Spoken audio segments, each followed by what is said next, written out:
Whether you realize it or not, your mind is being programmed every single day, not by some secret organization, not by some conspiracy, by what you scroll, what you watch, what you tolerate, what you repeat.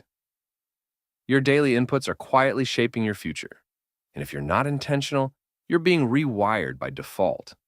Today, we're taking that control back. Most people think their personality's fixed. They say, "This is just how I am. I've always struggled with focus. I'm just not disciplined." But what if those traits aren't fixed? They're trained. Your environment is constantly shaping you. The content you consume influences your standards. The conversations you entertain influence your beliefs. The habits you repeat influence your identity. You don't wake up unmotivated randomly. You wake up carrying yesterday's mental diet. Think about it.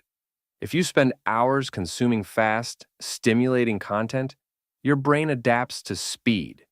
If you constantly hear negativity, your expectations shift toward pessimism. If you surround yourself with comfort, discomfort starts feeling abnormal. The scary part?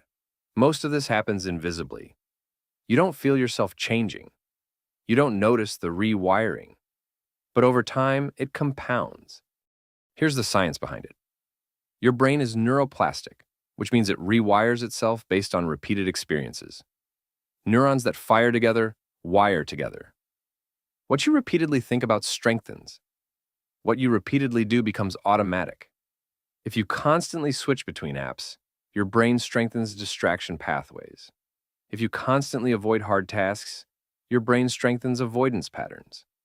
If you constantly chase quick dopamine hits, your brain reduces tolerance for slow, meaningful work.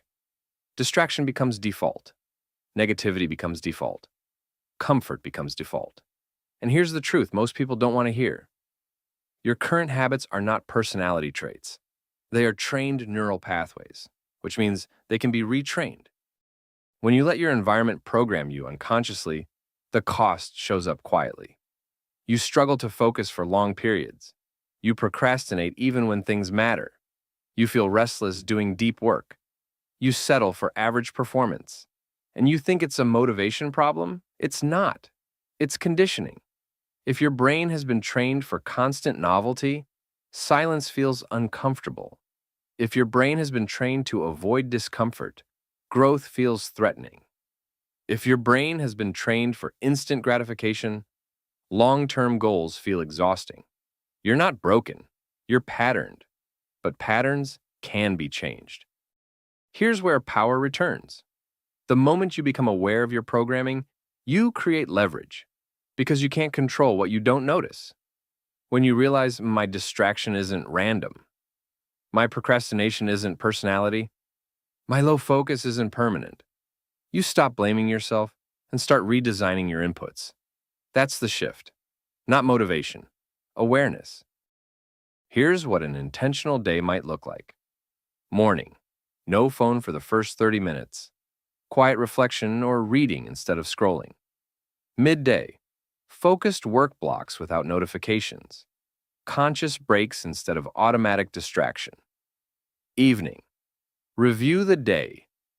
What shaped your thoughts? What influenced your mood? Before bed, no dopamine flooding. Give your brain calm input.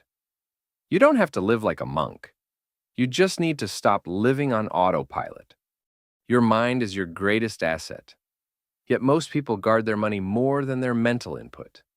Guard your mind like your future depends on it. Because it does. Every scroll, every habit, every repeated thought. You're either strengthening distraction or strengthening discipline. And the direction you wire today becomes the life you live tomorrow. Choose intentionally.